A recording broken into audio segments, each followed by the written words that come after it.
오늘 우리에게 주신 하나님의 말씀은 베드로전서 2장입니다. 베드로전서 2장 11절부터 17절까지 말씀입니다.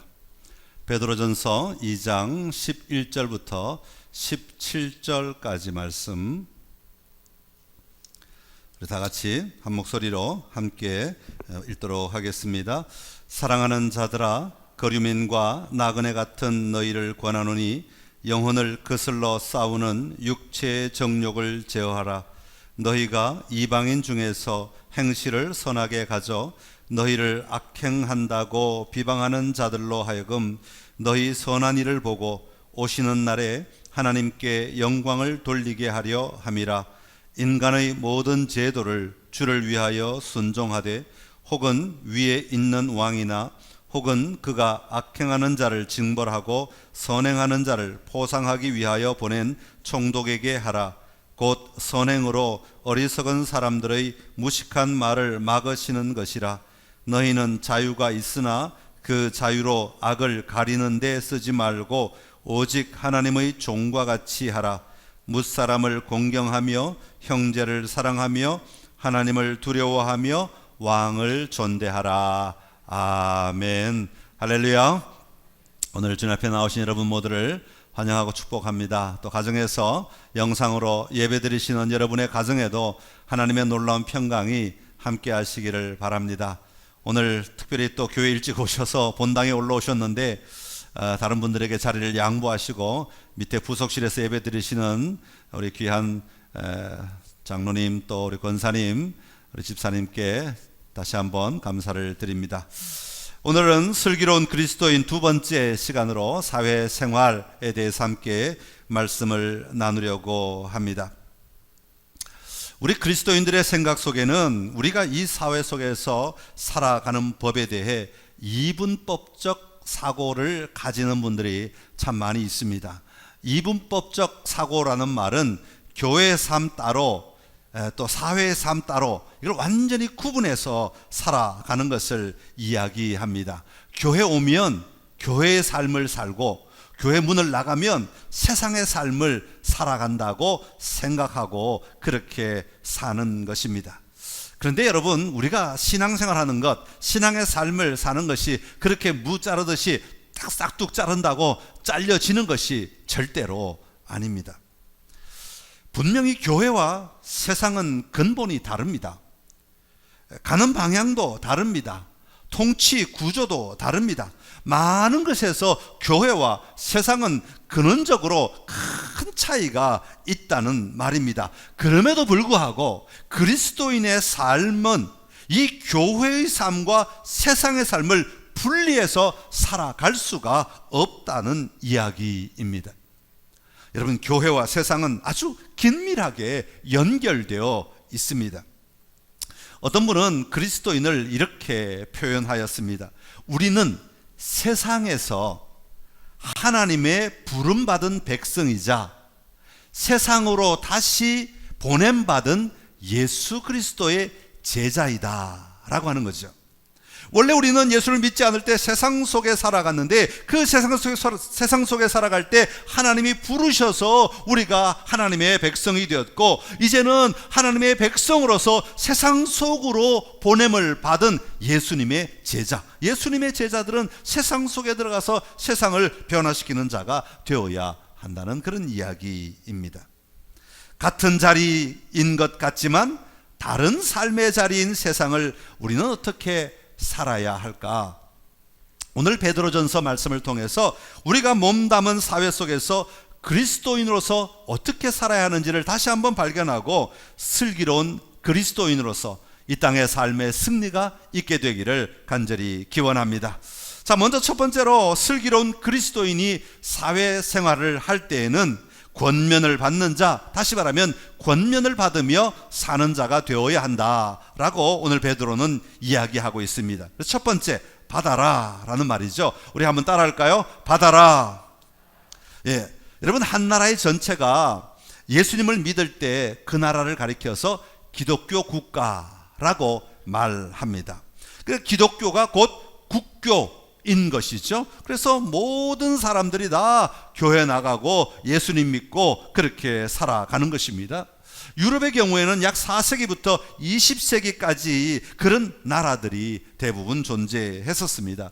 이런 나라들을 가리켜서 기독교 왕국, 기독교의 나라 이렇게 일반적으로 부르게 되는데요. 이런 시기에는 교회의 이야기, 교회의 언어, 교인들이 말하는 사용하는 언어, 교회의 상징, 교회가 지키는 절기 이런 모든 것들이 곧 사회의 언어, 사회의 절기, 사회의 상징 이런 것들이 같이 되게 되어 있었던 것이죠. 예를 들면 교회에서 성탄절을 지키면 이게 곧 교회만 지키는 성탄절이 아니라 온 나라가 함께 성탄절을 진정으로 기뻐하는 사회의 축제가 되었다 하는 그런 이야기입니다. 교회의 부활절이 곧 사회의 절기인 것이죠. 모든 사람이 부활절을 지키며 그 시간을 기억하게 되는 것입니다. 이런 때는 모두가 그리스도인이라는 전제가 있기 때문에 기독교적 사고방식과 삶의 양식을 가지고 살아가도 그게 아무렇지도 않고 이상하지도 않고 어색하지도 않고 분리되지도 않고 그냥 함께 같이 살아갔다 하는 이야기입니다. 그러나 지금 어떻습니까? 특별히 우리나라는 어떻습니까? 우리나라가 기독교 국가입니까? 모든 사람이 예수님을 믿습니까? 모든 사람이 교회를 나옵니까? 그러지 않습니다. 지금 사회에서는요, 공적이라는 단어가 굉장히 많이 사용되고 있습니다. 공적이라는 단어는 모든 사람들에게 해당되는 그런 의미를 가지고 있죠. 그래서 모든 사람들이 함께 누리고 살아야 될 삶의 규범들을 이 공적 삶이라고 하는 것에다가 자꾸 집어넣게 됩니다. 이런 공적이라고 하는 단어가 정부가 사용하게 되면 교회는 이 공적 영역에 들어가는 것이 아니라 교회는 사적 영역이 되는 겁니다. 그래서 교회에는 공적인 자리에서 이 사적인 자리는 함께 제 역할을 감당하기가 굉장히 어렵다는 것이죠. 예를 들어서 우리나라에서 성탄절, 이 성탄절이 이 나라의 축제입니까? 그렇지 않아요. 나라는 어떻게 사적 영역의 절기를 공적 영역에 가져올 수 있느냐? 그래서 하지 못하게 하는 거예요. 성탄절 여러 가지 행사도 못하게 하고 심지어는 크리스마스 트리도 못 세우게 하는 그런 지경까지 가고 있는 거죠. 마치 유대인들이 이스라엘에서 유다 땅에서 마음껏 하나님을 예배하고 하나님을 즐거워하고 성전에 모여서 축제하고 온 나라가 그렇게 살아가다가 바벨론 포로로 잡혀갔을 때 모습과 같은 거예요. 바벨론 포로로 잡혀갔는데 그렇게 할 수 있습니까? 못해요. 왜냐하면 이들은 하나의 조그만 무리에 불과하기 때문에 그래요. 온 나라를 지배하는 그 구조 속에 들어가 있지 않기 때문에 그렇게 살아갈 수가 없다 하는 이야기입니다. 오늘 사도 베드로는 이런 시대를 살아가고 있는 우리에게 권하노니 그렇게 말하고 있는 겁니다. 권면을 받으라 라고 말하는 거예요. 그러면서 우리가 누구이기에 이런 권면을 받아야 하는지를 이야기합니다. 오늘 11절 처음에 보면 이 권면을 받아야 하는 사람들을 향하여서 뭐라고 부르는 거니까 사랑하는 자들아 이렇게 부르고 있습니다. 여러분, 당시 초대 교회는 가족 공동체였습니다. 가족 공동체란 말은 우리 집안 한 사람 한 가족만 모여서 예배드리는 그걸 말하는 게 아니라 흩어진 여러 가족들이 모였지만, 여러 사람들이 모여있지만 가정에서 함께 마치 가족처럼 그렇게 서로 사랑하며 형제 자매로서 누리며 살아가는 성도들이었다라는 그런 이야기입니다. 우리를 사랑하셔서 자기 목숨을 내어주기까지 사랑하신 예수님의 사랑을 본받아 그 같은 사랑으로 함께 교회를 이루고 살아가려고 했던 사람들을 사랑하는 자들아 라고 지금 베드로는 부르고 있는 겁니다. 이런 사랑하는 자들로서 살아가는 성도들이 이 사회 속에서 어떤 위치에 있는가를 또한 사도 베드로는 이야기하는데, 그것이 오늘 본문 11절 앞부분에 보면 사랑하는 자들아 그래 놓고는 뭐라고 그랬어요? 거류민과 나그네 같은 너희를 권하노니 그렇게 말하고 있습니다. 다시 말하면 거류민, 나그네라는 것입니다. 그리스도인들이 가지고 있는 세상에서의 위치는 마치 거류민과 같고 나그네와 같다 그렇게 말하고 있는 겁니다. 여러분, 거류민이라는 말은 외국인이나 체류자 이런 의미를 가지고 있죠. 그러니까 고향이 아닌 다른 지역에 사는 사람들, 집을 떠나 살고 있는 사람들, 그런 사람들을 거류민, 나그네라고 부릅니다. 지금 그리스도인들이 거류민, 나그네라고 불리는 것은 자기 고향을 떠나서 여기 와 있기 때문에 그렇게 불리는다는 그런 의미는 아닙니다. 여기서 말하는 거류민, 나그네라고 베드로가 부르는 이유는 우리의 원래 고향은 어디? 하나님의 나라인데 오늘 이 땅에 발을 딛고 살아가는 우리의 삶이 마치 고향을 떠나온 나그네와 같은 삶이다. 즉 그 얘기를 하고 있는 겁니다. 여러분, 이스라엘 백성들이 바벨론 포로가 되었을 때 그들은 그곳에서 나그네의 삶을 살아갈 수밖에 없었습니다. 그러나 나그네는 나그네인데 소망이 없는 나그네, 끝이 없는 나그네 삶, 그런 게 아니었습니다. 정해진 시간 동안 그곳에서 나그네로 살아야 했지만 그들에게는 분명한 신분 인식이 있었습니다. 나는 바로 하나님의 나라의 백성이다 라는 이 신분을 절대로 잊지 않고 살았던 것이죠. 나그네 하니까 제일 먼저 생각나는 게 우리 최희준 씨가 부른 하숙생이 생각나더라고요. 저는 노래 제목이 나그네인 줄 알았어요. 그래서 나그네 아무리 쳐도 안 나오게 제가 뽑아왔어요. 그래서 이게 최희준 씨가 부른 나그네가 성경이 말하고 있는 나그네와 비슷한가 그걸 좀 보려고 제가 뽑아봤어요. 그랬더니 여긴 이렇게 써놨어요. 인생은 나그네길, 구름이 흘러가듯 정처 없이 흘러서 간다. 어디에서 왔다가 어디로 가는가? 구름이 흘러가듯 떠돌다 가는 길에 정일랑 두지 말자, 미련일랑 두지 말자. 이게 이제 최희준 씨가 부른 하숙생에 나오는 나그네의 개념이에요. 그런데 우리의 나그네 개념은 그렇지 않다고 지금 말하는 거예요. 사도 베드로는 우리의 나그네는 정처 없이 떠도는 나그네가 아니라 분명한 목적지를 향하여 나아가는 나그네, 분명한 방향을 정하고 그 길을 걸어가는 나그네. 그렇지만 지금은 예수를 믿지 않는 많은 사람들 속에서 마치 나그네처럼 살아야 하는 그런 존재다라는 것을 이야기하고 있는 겁니다. 사랑하는 성도 여러분, 오늘 저와 여러분은 어디에 속한 자로 살아가고 있습니까? 비록 내가 세상에서 몸을 담고 살아가지만 우리 속에는 내가 분명히 하나님 나라의 백성이라는 고백을 우리가 분명히 하며 살아가야 합니다. 이렇게 사는 것이 때로는 외롭기도 하고요, 때로는 힘들 때도 있죠. 때로는 고립된 것 같기도 합니다. 왜냐하면 신분이 나그네이기 때문에 그렇습니다. 그러니까 그거는 마땅한 것이라 그런 이야기입니다. 그런데도 우리가 견뎌내는 힘은 사랑하는 자들이 함께 있기 때문입니다. 예수님이 사랑하는 자들이 이 땅에 있기 때문입니다. 여러분, 오늘 나그네된 우리의 삶의 분명한 방향, 분명한 목적지, 분명한 표대, 오늘을 어떻게 이겨내야 할 것인가를 분명히 바라보며 담대하게 이 길을 걸어가시는 선창의 모든 가족들이 되시기를 간절히 기원합니다.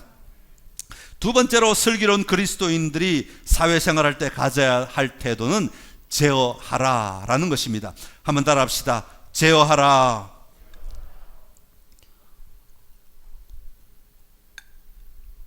우리가 비록 혼란스러운 사회 속에서 살아간다고 하더라도 우리의 분명한 정체성을 가지고 있는 자들은 구별된 삶을 살아야 한다는 것을 베드로는 지금 이야기하고 있습니다. 하나님은 유다 백성들이 바벨론 포로로 끌려갈 때, 요즘 우리 새벽기도 예레미야 하고 있는데, 묵상 예레미야 하고 있는데, 그 예레미야서 29장에 보면 이렇게 이야기합니다. 너희가 바벨론에 가더라도, 너희가 그 땅에 가더라도 너희는 그 땅에서 분명한 삶을 살아야 된다 라는 것을 이렇게 이야기합니다. 너희는 집을 짓고 거기에 살며 텃밭을 만들고 그 열매를 먹어라. 아내를 맞이하여 자녀를 낳으며 너희 아들들이 아내를 맞이하고 너희 딸들이 남편을 맞아 그들로 또 자녀를 낳게 하여 너희가 거기에서 번성하여 줄어들지 않게 하라. 너희는 그 성읍의 평안을 구하고 그를 위하여 여호와께 기도하라. 그렇게 말하는 거예요. 솔직히 그 말이 참 처음에는 이 유대인들에게 이해가 되지 않을 거예요. 왜? 바벨론 포로로 잡혀가면서 그 땅에서 평안하게 살아라, 그 땅에서 평안을 누려라, 그 땅에서 그 땅 백성을 위해 기도하라. 그러니까 이게 이해가 잘 되지 않았을 거예요. 그러나 하나님은 분명하게 너희는 그 사회 속에 들어가, 바벨론이라고 하는 사회 속에 들어가서 너희는 그 땅에서 먹고 자고 또 자녀를 낳고 결혼하고 이 모든 삶을 분명히 하라. 그 사회의 삶을 살아라 라고 말합니다. 그러나 하나님의 말씀은 여기서 끝나지 않지요. 거기에 하나가 더 붙어 있습니다. 그것은 너희 중에 잘못된 선지자들에게 미혹되지 말아라. 점쟁이에게 미혹되지 말아라. 그리고 70년이 차면 내가 너희에게 돌아오겠다. 그렇게 말씀하시는 것입니다. 하나님은 이 유다 백성들이 바벨론이라고 하는 곳에 들어가서 그곳의 사회 속에 들어가 그 사회 속의 삶을 온전히 살아내되 그 삶 속에서 특별히 구별된 삶을 살아야 할 영역이 있다. 그것은 구별되어 살아라. 그렇게 말씀하고 있는 것입니다. 여러분, 오늘 본문에서도 베드로 사도도 같은 이야기를 지금 하고 있습니다. 지금 그리스도인들이 살아가는 삶의 자리는 마치 바벨론의 포로로 잡혀와 있는 것과 같은 자리입니다. 그 속에서 세상의 삶을 살아가지만 그 중에서도 우리는 특별히 구별된 삶이 있어야 한다라고 말하고 있는 겁니다. 베드로는 오늘 그 삶을 11절 중간에 보면 영혼을 거슬러 싸우는 육체의 정욕을 제어하라. 그렇게 말씀하고 있습니다. 여기에 영혼과 육체를 구분하니까 영은 거룩한 것이고 육체는 나쁜 것이야, 이렇게 생각하는 이분법적 생각을 하기 쉬운데 그런 뜻이 아닙니다. 여기서는 영에 속한 것, 또 육에 속한 것, 이렇게 생각하시는 것이 훨씬 이해가 잘 될 줄로 압니다. 우리는 이 세상에 속한 사람들입니다. 이 세상을 살아가려면 세상 사람들처럼 일도 해야 하고, 세상 사람들처럼 결혼도 해야 하고, 세상 사람들처럼 먹기도 해야 하고, 세상 사람들처럼 다양한 삶의 자리를 누리며 살아야 합니다. 그렇게 살아가는 삶 속에서 특별히 거룩한 것, 속된 것 구분하여서 속된 것의 자리에 들어가지 말고 거룩함을 추구하는 자가 되어라 라고 말씀하고 있는 겁니다. 그리스도인의 삶의 자리에서 타락한 것, 하나님이 기뻐하지 않는 것들로 인해 우리의 영에 있는 삶을 파괴하거나 무너뜨리지 못하도록 하라. 다시 말하면 우리의 영이 깨어지지 않도록 만들어라, 깨어있으라 라는 것입니다. 이것을 제어하라 라는 말로 사용하고 있는 거죠. 제어하라 라는 말은요, 여기 베드로가 사용한 단어는 멀리하라, 피하라, 그런 뜻이 담겨 있습니다. 그런데 멀리하는 것, 한 번만 멀리하면 되는 것이 아니라 계속해서 멀리하는 것, 반복적으로 멀리하며 살아가는 것을 이야기하고 있습니다. 사랑하는 성도 여러분, 죄는 우리에게 다가와 끊임없이 우리를 미혹합니다.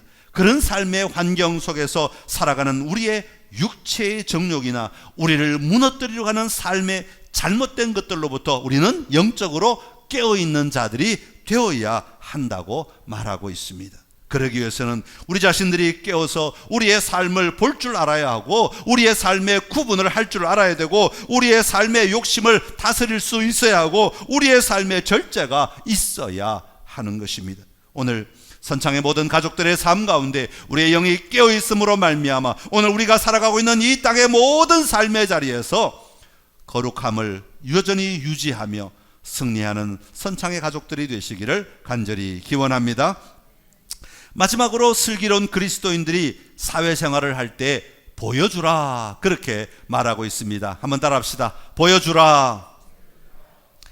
제가 이번 주 목회 칼럼에서도 말씀드렸습니다마는 교회는 보여지는 곳이어야 합니다. 여러분, 목회 칼럼은 꼭 좀 읽어주시면 우리 교회가 나가는 방향과 교회가 지금 가져야 될 생각들, 이런 것들을 제가 소개하는 것이니까 목회 칼럼 꼭 읽고 또 유튜브를 통해서 들어주시면 좋겠습니다. 교회는 보여지는 곳이어야 합니다. 여러분, 교회는 세상 속에 숨어 있는 곳이 아닙니다. 그래서 교회는 교회당마다 아무리 작은 교회여도 뭘 만들어요? 종탑에 십자가를 세워. 그리고 그냥 십자가만 세워놓는 게 아니라 거기다가 뭐를 해요? 불을 밝혀요. 여기가 교회다 이러고 그냥 교회 불을 밝히잖아요. 그러니까 교회는 보여지는 곳이에요. 교회는 감추어 있는 곳 아니에요. 숨어 있는 곳 아니에요. 은둔하는 것이 교회가 아닙니다. 교회는 드러나는 것입니다. 우리 그리스도인들 숨어 있는 것이 그리스도인 아닙니다. 그리스도인은 드러나야 됩니다. 그리스도인은 보여져야 합니다. 세상 사람들 눈에 보여지는 것이 바로 그리스도인이다 하는 거죠.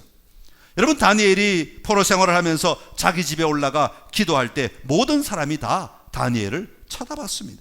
예수님을 반대하는 바리새인과 서기관들 앞에서 예수님은 그 하실 일을, 그 목숨이 위태로움에도 불구하고 그 일들을 감당하셨습니다. 사람들이 수용하든지 하지 않든지 간에 우리는 분명히 그리스도인으로서의 삶을 보여주며 살아야 하는 것입니다. 오늘 본문에서 보여준다라는 말의 의미는 관찰한다, 그런 뜻이 있습니다. 그냥 눈으로 그냥 흘낏 보고 마는 것이 아니라 쳐다보는 겁니다. 저 사람이 어떻게 행동하나, 이럴 때 저 사람이 뭐라고 말하나, 저 사람이 다음 걸음을 어떻게 옮겼나, 저 사람이 어떻게 움직이나, 이걸 보는 것을 관찰한다는 것이죠. 오늘 본문이 바로 본다는 말이 관찰한다, 주시한다, 그런 의미가 담겨 있습니다. 이방인들이 그리스도인들을 지금 주목하고 있는 겁니다. 그런 자들에게 그리스도인은 자기 자신을 보여줄 수 있어야 한다는 거죠. 무엇을 보여줘야 하겠습니까? 베드로는 오늘 이방인 중에서 행실을 선하게 가져, 그렇게 말하고 있습니다. 12절에 그렇게 말하고 있습니다. 선한 행실을 보여주라는 겁니다. 선한 일을 보여주라는 겁니다. 오늘 여기서 이방인이라고 하는 단어는 원래는 유대인 그리고 이방인 이렇게 사용해서 구분해 사용했지만, 여기서 사용하고 있는, 베드로가 사용하고 있는 이방인이라는 개념은 예수님을 믿는 사람, 믿지 않는 사람, 그러니까 그리스도인, 비그리스도인, 예수님을 안 믿는 사람을 이방인이라고 부르고 있는 겁니다. 그런데 그들이 악행한다고 비방하는 자들로 하여금 너희 선한 일을 보여줘라, 그렇게 말하는 거예요. 그들이, 이 이방인들이 그리스도인들을 보고 악행하는 자들이다, 그렇게 말해요. 아니 도대체 그리스도인들이 무슨 악한 일을 그렇게 많이 했길래 사람들이 쳐다보면서 저 나쁜 놈들, 저 악행하는 자들, 이렇게 손가락질 한다는 말이겠습니까? 예, 오늘 여기서 본문에서 말하고 있는 악행이라고 하는 것은 요즘 말로 하면 잘못된 정보, 가짜 뉴스, 이런 거예요. 이런 것들 때문에 그리스도인을 가리켜서 저 나쁜 놈들, 이렇게 말하는 거예요. 어떤 정보가 전해졌길래, 그 사회 속에 어떤 가짜 뉴스가 퍼졌길래 이런 이야기를 하는가? 그 당시에는요, 기독교인들은 모이면 다 형제 자매였어요. 다 모이면 아버지 뻘이 오셔도 형제님, 어머니 뻘이 오셔도 자매님, 다 그렇게 불렀어요. 종이 와도 형제님, 상전이 와도 형제님. 교회만 오면, 집에 모이기만 하면 이런 일들이 벌어졌어요. 그랬더니 사람들이 그 집에 모여가지고 밤새도록 뭔가를 하는 걸 보고는 밖에서 이방인들이 뭐라고 그러냐면, 저것들은 모여서 형제 자매끼리 모여가지고 근친상간한다 그랬어. 또 모이면 성만찬을 했어요. 원래 예배는 모이면 성만찬을 해야 돼요. 모일 때마다 성만찬을 했는데, 성만찬 할 때 뭐라고 그래요? 살을 먹고 피를 마신다. 그러니까 저것들은 식인종들이라고, 어떻게 사람의 살을 먹고 짐승의 피를 마시느냐고, 저것들은 야만인들이라고 그렇게 손가락질 했단 말이죠. 그러니까 그렇게 손가락질하는 그들을 향하여서도 우리는 뭘 해야 된다고요? 선한 일을 해야 된다고. 교회가 틀렸다고 말하는, 교회가 잘못되었다고 말하는, 교회를 비난하고 교회가 없어져야 된다고 말하는 그런 사람들을 향해서도 우리는 뭘 해야 된다고요? 선한 일을 해야 된다고, 그렇게 말해주고 있는 겁니다. 여러 가지 비방의 이유도 있겠지만, 가장 근원적으로는 아마 그리스도인들이 살아가면서 가졌던 삶의 큰 차이가 있었기 때문일 것입니다. 당시 사회는요, 굉장히 우상들이 많이 있었고, 그래서 자연스럽게 우상 앞에 절하는 것이 그들의 삶의 일과 가운데 하나였고요. 그 우상이 많으면 또 음란해져요, 도시가. 그 음란하게 살아가는 것이 뭐 아주 자연스러운, 뭐 지금 말하면 동성애 이런 것들이 뭐 아주 자연스럽게 그냥 온 도시에 퍼져 있어서 그런 삶을 그냥 자연스럽게 즐기고 누린다고 말할 수 있을 정도로 살아가던 삶의 환경이에요. 그런데 그리스도인들은 그걸 안 하는 거예요. 우상에게 절하지 않고, 음란한 삶을 살지 않고, 가정을 지키고, 부부의 관계를 지키고, 자녀를 지키고, 이런단 말이에요. 그러니까 이방인들이 볼 때는 저거 멍청한 놈들, 저거 미친 놈들 아니야, 이렇게 얘기하는 거예요. 그래서 교인들을 향해 손가락질하고, 왜 이런 좋은 세상을 살지 않고 왜 저렇게 멍청이처럼 살아가는 거야, 왜 바보처럼 살아가는 거야 라고 이야기하는 겁니다. 구별된 삶을 그리스도인들이 살아갈 때 오히려 왕따를 당하는 꼴이 되어버리게 된 것이죠. 베드로는 그럼에도 불구하고 그런 자들을 향하여 우리는 선한 일을 보여주는 자들이 되어야 한다고 말하고 있습니다. 선한 일이라고 하는 것은 사람들로부터 칭찬받을 만한 일이라는 의미입니다. 그러니까 내가 좋다고 막 하는 게 선한 일이 아니라 모든 사람들이 보고 야 잘했다, 저건 참 좋은 일이야 라고 말할 수 있는 그런 일들을 하라고 이야기하는 겁니다. 왜냐하면 그렇게 함으로 오시는 날 하나님께 영광을 돌리게 되기 때문이라고 베드로는 이야기합니다. 사랑하는 성도 여러분, 오늘 우리가 사는 이 시간, 오늘 우리가 살고 있는 이 환경은 어떻습니까? 세상은 비방하고, 세상은 자기 마음대로 비난을 하고, 세상은 자기 잣대를 가지고 손가락질을 합니다. 그럴 때 우리가 해야 할 행동은 같이 소리지고 같이 비난하고 세상을 향해 같이 욕하는 것이 아니라 오히려 선한 일을 해야 한다고 말하고 있습니다. 더욱 겸손해지고 더욱 낮아지고 다른 사람을 더욱 배려하고 다른 사람을 존중함으로 말미암아 오히려 그들을 위해 선한 일을 할 때에 하나님의 영광이 돌려지게 된다고 이야기하고 있습니다. 하나님은 오늘 우리의 삶을 통해 영광 받으시기를 원하십니다.